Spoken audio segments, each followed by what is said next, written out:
Hello everyone. My idea for my refutation would be to making mandatory secondary languages mandatory for all elementary schools.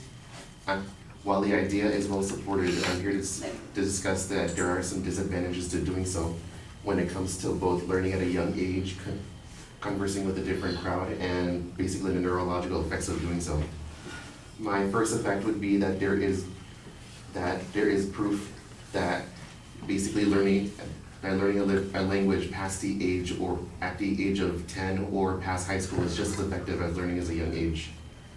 Basically, Monica Schmidt of the conversation stated that that a mechanism in our brain to enable us to continue learning is still well functioning even after the age of 20.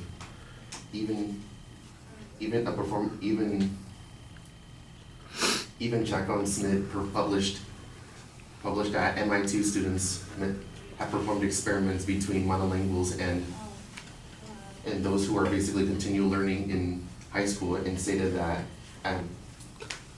it shows that at least that most of them actually who are past the age of 20 are continuing to outperform those of native speakers. As for neurological functions, there seems to be disadvantages to learning so, and to basically to both learning English and secondary language. A research article called Bilingualism and Consequences for the Mind and Brain mentioned that there is a muted effect during adulthood that is related to that causes us, when learning a different language, to cause a related cognitive decline, or what they say, affecting our cognitive reserve. Even the idea of a muted effect during adulthood can be labeled those as continuing to, or in other words, just to basically slow down, related to cognitive functions. Even those who speak different languages are found to have higher risk of Alzheimer's compared to those who don't speak compared to those who speak only one language. Finally, as a communication, Tiffany Sandoval of the University of San Diego stated that she experimented compared to monolinguals and bilinguals, and during those experiments she found that bilinguals don't actually have fewer correct response rates and delayed retrieval rates when it comes to speaking tests and written tests. In the same experiment, she actually found that there has been tendencies for the bilinguals to have cross-lingual intrusion errors when it comes to speaking both languages, and does continue to say that there is an analogy between bilingualism and dual lasting effects, thus basically proving that there's a disadvantages to both of them.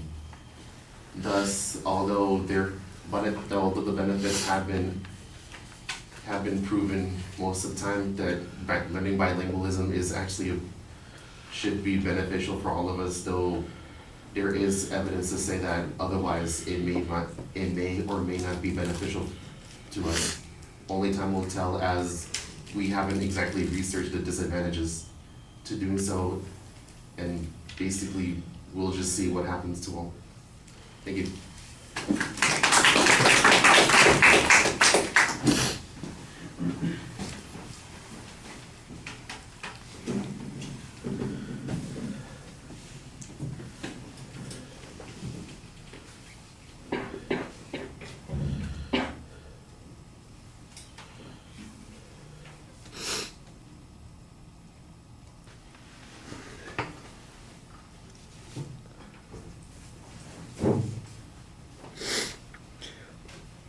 You largely allow the advocates' arguments to go unchallenged, except for the arguments about potential negative consequences. So it's being treated like a policy claim where you are arguing disadvantages against that, and that's a little bit off of the beaten path for what we're doing. That'll be something that's more relevant when we get to the policy arguments that we're going to be talking about next. I thought it was kind of interesting that you did suggest that we can continue to learn later in life in the first part of your argument, but then down below you suggest that when we do that, there are the potential problems or consequences to doing that, that people are less quick in responding to issues, or they make more mistakes with grammar, that kind of thing. So there's a little bit, it's not completely contradictory, but it is a little bit interesting because it makes your position sound less consistent than it might. I do think you raised a couple of issues that are interesting, that the idea that there might be difficulty for people who are trying to use multiple languages, functioning effectively in one language, and then also because they've got the second language that they're using, that there are potential problems. I'm not sure that they're well documented, and we don't really have much ability to contrast that to what the advocate talked about. Whatever advantages the advocate talked about don't get discussed here, and since they're largely conceded because you don't respond to them, then the question will be, if your points are true, do they measure up in contrast to the arguments presented by the other side? And that would be one of those things where we'd be looking for some kind of way of measuring and weighing those things. And I don't know that you've provided a standard for weighing and comparing. I don't remember what the advocate's argument was, whether they talked about what economic consequences there would be, or whether there's going to be some intellectual advantage to those kinds of things. If those things were true, then, and especially if there's some quantification of them, then your argument probably would be a little bit less useful. All right, thank you.